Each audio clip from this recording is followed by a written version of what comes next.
Sahabat YKB, senang dapat menjumpai saudara dalam acara wasiat kekal berupa renungan firman Tuhan yang memandu kehidupan kita.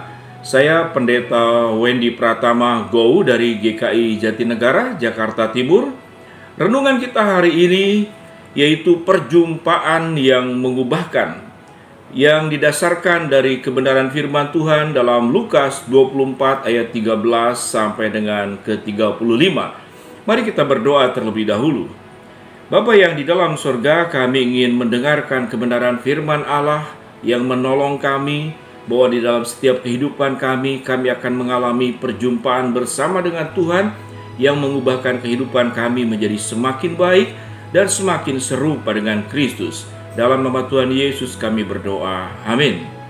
Sahabat YKB yang terkasih, ketika itu terbukalah mata mereka dan mereka pun mengenal Dia, tetapi Ia lenyap dari tengah-tengah mereka. Lukas 24 ayat yang ke-31.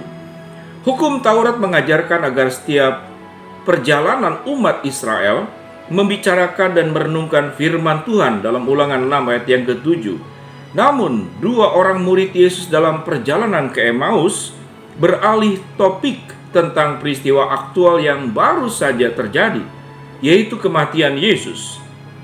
Di tengah-tengah perjalanan sekitar 11 km, dua orang murid ditemui oleh Yesus.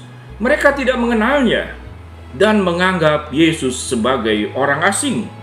Kesedihan tidak dapat dihindari saat para murid melihat proses kematian Yesus. Harapan mereka sirna, karena itu mereka pangling diri Yesus yang telah bangkit. Diskusi yang intens dengan Yesus tidak membuka kesadaran dan pengenalan akan Yesus yang sudah mereka ikuti selama 3 tahun. Mereka baru bisa mengenali Yesus saat Ia di rumah mereka. Yesus yang semula hadir sebagai orang asing atau stranger, lalu berganti peran sebagai tuan rumah atau host dengan memecahkan roti dan mengucapkan berkat. Sejauh kita menempatkan Yesus sebagai orang asing, seluruh pengajaran dan kehadirannya akan sulit dicerna.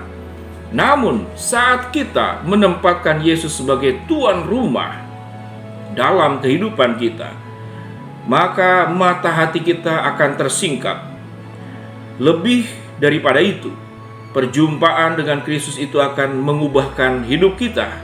Kuasa kebangkitannya akan memperbaharui, sehingga hati kita selalu berkobar-kobar dalam kasih-Nya dan kepedulian memberitakan kabar baik. Lukas 24 ayat 34 sampai dengan ke-35. Refleksi. Ya Roh Kudus, mampukanlah kami menjadikan Kristus sebagai tuan rumah dalam hidup kami, sehingga hidup kami semakin diperbaharui. Amin.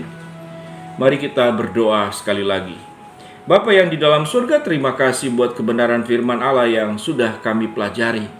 Biarlah tatkala kami menjadikan Tuhan tidak sebagai orang asing, namun sebagai tuan rumah dalam kehidupan kami. Dalam nama Tuhan Yesus kami berdoa. Amin.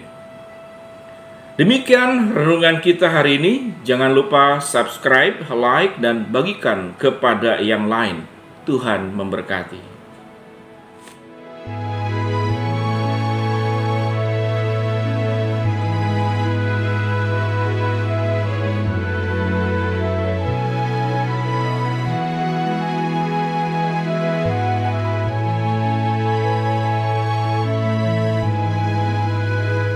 Sahabat, mari dukung pelayanan dan pekabaran Injil melalui YKB dengan membagikan link acara ini kepada sebanyak mungkin orang.